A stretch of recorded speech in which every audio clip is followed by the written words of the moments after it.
ونستعينه ونستهديه ونعوذ بالله من شرور أنفسنا ومن سيئات أعمالنا. من يهديه الله فهو المهتدي ومن يضلل فلن تجد له وليا مرشدا. وقال جل جلاله: من آمن وعمل صالحا فلنحيينه حياة طيبة.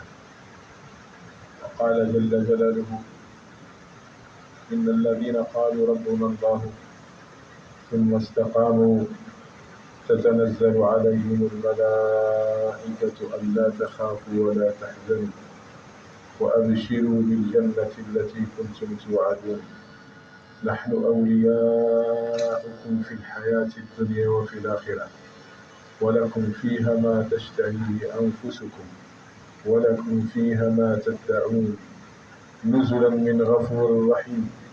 ومن أحسن قولا ممن دعا إلى الله وعمل صالحا وقال إنني من المسلمين.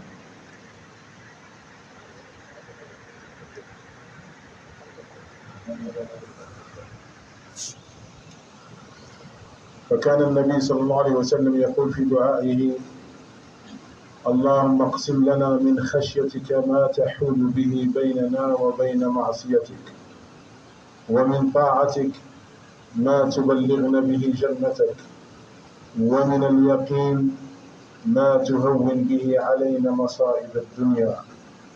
كأن هم النبي صلى الله عليه وسلم وفكر النبي صلى الله عليه وسلم كيف يعيش في هذه الحياة تحت أوامر الله سبحانه وتعالى، تحت طاعة الله سبحانه وتعالى.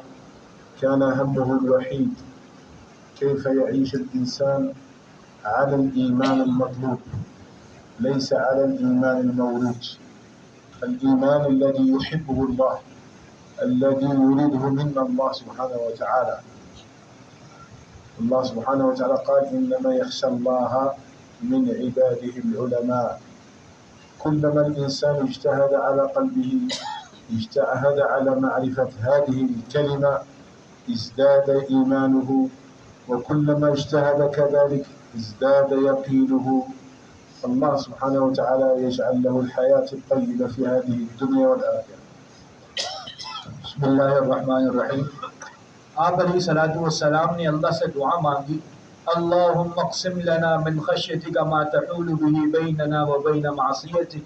یا اللہ، آپ مجھے اپنا ایسا خوف نصیب فرمائیے جس خوف کے نتیجے میں آپ کی نافرمانی کرنے سے بچ جاؤں۔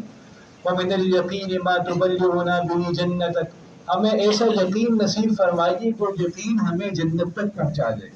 آپ علیہ الصلوۃ والسلام کی یہ دعا بتا رہی ہے کہ آپ علیہ السلام کی ساری زندگی کی محنت، جو جہد مسلسل ہے، جو محنت لگاتار آپ علیہ السلام نے 23 سال تک کی ہے، اس محنت کا خلاصہ کیا ہے کہ انسان اپنی زندگی اللہ کے حکم کے مطابق گزارے۔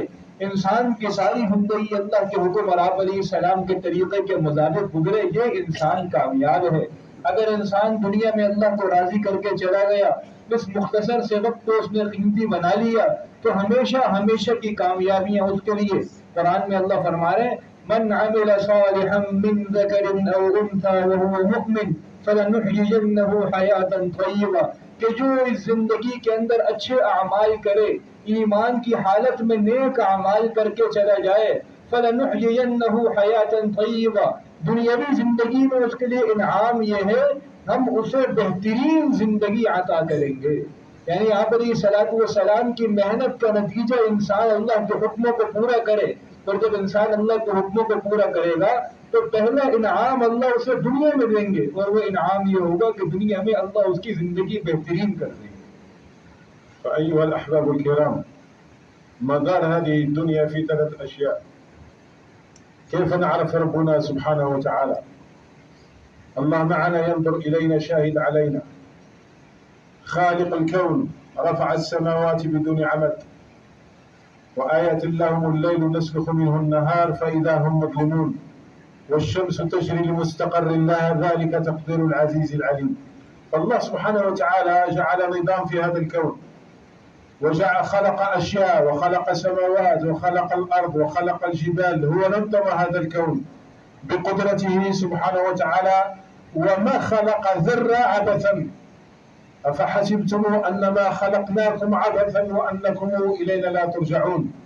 فكل شيء في هذه الدنيا إلا عنده مقصد عظيم خلقه الله سبحانه وتعالى لذكره. إذا ما بقي له وقت ذكره أفناه الله. حتى الورقة إذا ما بقي لها وقت ذكر أو نقص أو فني عدد ذكر هذه الورقة، ذكر الله سبحانه وتعالى الله يفنيها وتسقط هذه الورقة. والله سبحانه وتعالى عليم بكل شيء. ربنا حبيبنا معنا ينظر إلينا، خالق السماوات والأرض، كل شيء منه ولا يكون إلا منه. عرفنا كل شيء وما عرفنا الله. هو ربنا الله سبحانه وتعالى هو المتكلف بالأرزاق، بيده العزة بيده الذلة. فرعون قال يا موسى من ربكما يا موسى؟ قال الذي أعطى كل شيء خلقه ثم هدى. الله سبحانه وتعالى خلق كل شيء بنظام، خلق كل شيء بمقصد. فالله سبحانه وتعالى أعطانا هذا الوقت القليل حتى نعرفه سبحانه وتعالى. फरमाया दुनिया में अल्लाह ने हमें भेजा, इसके 3 मकासद हैं। सबसे पहला मकसद हम अल्लाह रब्बुल इज़्ज़त को पहचानने वाले बन जाएं। दुनिया में अल्लाह ने हमें भेजा ताकि हम अल्लाह को पहचानें। इस दुनिया को बनाने वाले अल्लाह, कितनी अजमतों वाले अल्लाह, इस निज़ाम को चलाने वाले अल्लाह, ज़मीन को बनाने वाले अल्लाह, आसमान को अल्लाह ने बगैर सुतून के बनाया और पहाड़ों को अल्लाह ने ज़मीन में मेख के तौर पर गाड़ दिया। जब ज़मीन को पैदा किया तो ज़मीन हिल रही थी, तो अल्लाह ने पहाड़ को गाड़ दिया मेख के तौर पर। सूरज और चांद का निज़ाम अल्लाह ने बनाया, कैसा जबरदस्त निज़ाम। वो शम्स तजरी लिमुस्तक़र्रिन लहा। कुरान में अल्लाह फरमाने कि सूरज को हमने बनाया और सूरज के एक निज़ाम बनाया। सूरज अपने निज़ाम में मुस्तकिल हरकत में है। चांद का निज़ाम बनाया, इस सारी कायनात को सजाया, सब कुछ किया और ये सारा कुछ इंसान के लिए किया। इंसान को अल्लाह ने अपने लिए बनाया कि इंसान अल्लाह को पहचान ले। आप अलैहिस्सलातु वस्सलाम की मेहनत का मकसद कि इंसान अल्लाह से जुड़ जाए। मूसा अलैहिस्सलातु वस्सलाम से फिरौन ने पूछा मर रब्बुकुमा या मूसा, या मूसा तुम्हारा और हारून का रब कौन है? तो मूसा अलैहिस्सलाम ने जवाब दिया रब्बुना अल्लज़ी अअता कुल्ल शैइन खल्क़हु सुम्मा हदा। हमारा परवरदिगार तो वो है जिसने हर चीज को पैदा किया, हर चीज की तख्लीक की, सुम्मा हदा, फिर हर चीज को, हर मखलूक को अल्लाह ने हिदायत दी। हर चीज को अल्लाह ने पैदा किया है अपने जिक्र के लिए। कायनात में कोई चीज बगैर मकसद के नहीं है, कोई चीज अल्लाह ने फजूल पैदा नहीं की। कुरान में अल्लाह फरमाते हैं अफहसिबतुम अन्नमा खलक़नाकुम अबथा व अन्नकुम इलैना ला तुरजऊन। क्या तुम ये समझते हो कि हमने तुम्हें बिला वजह पैदा किया, तुम्हें बेकार पैदा किया? नहीं, ऐसा हरगिज नहीं है। हर चीज के पैदा करने का कोई मकसद है। कायनात की हर चीज अल्लाह के जिक्र में लगी हुई है, जर्रा जर्रा अल्लाह के जिक्र में है। और अगर कोई चीज अल्लाह के जिक्र से हट जाए तो अल्लाह उसे फना कर देते हैं। अगर कोई पत्ता अल्लाह के जिक्र से हट जाए तो अल्लाह उस पत्ते को दरख्त से गिराकर फना कर देते हैं। उस अजीम जात को हम पहचानने वाले बन जाएं। فأيها الأحباب الكرام، الله سبحانه وتعالى في هذه الدنيا جعل لكل شيء 3 صفات.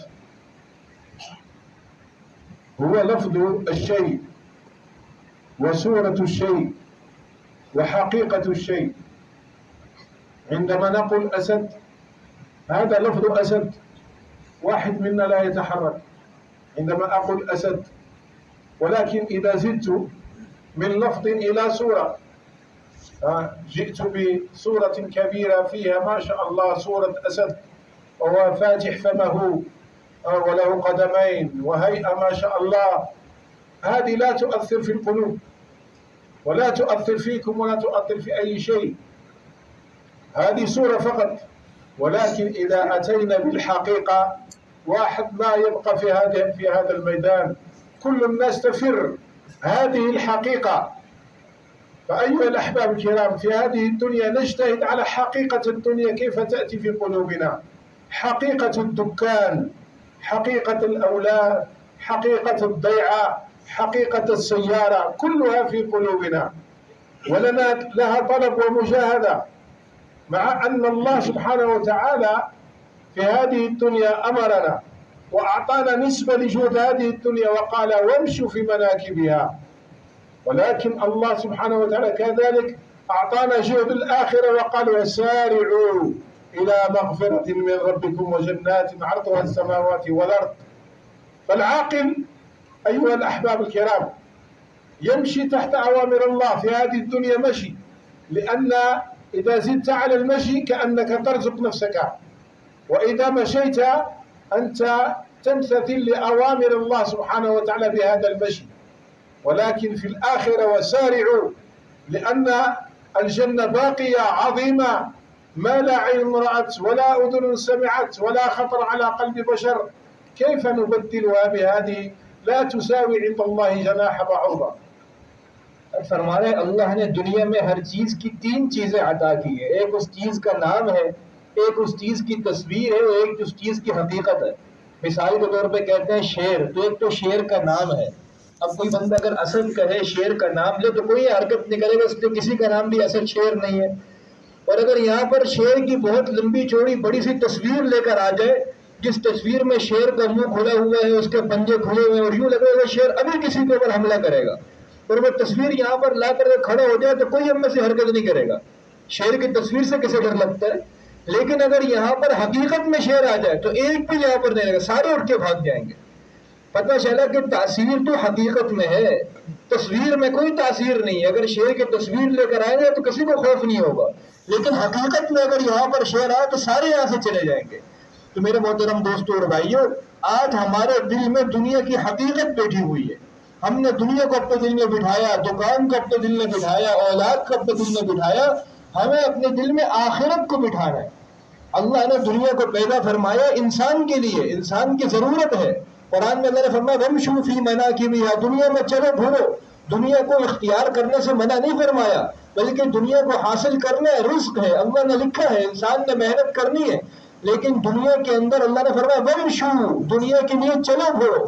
اور جب آخرت کا تذکرہ آیا اللہ نے فرمایا سارعوا الی مغفرۃ من ربکم، دوڑ لگاؤ اپنے رب کی مغفرت کی طرف، وجنت عرضها السماوات والارض، اس جنت کی طرف دوڑ لگاؤ کہ جس کا عرض آسمان اور زمین سے زیادہ ہے، آسمان اور زمین سے زیادہ وسعت والی وہ جنت ہے۔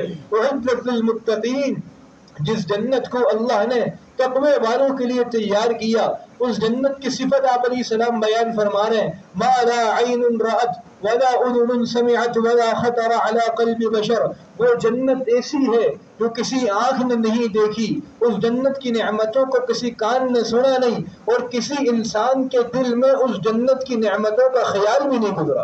ایسی جنت اللہ نے تیار کی ہے۔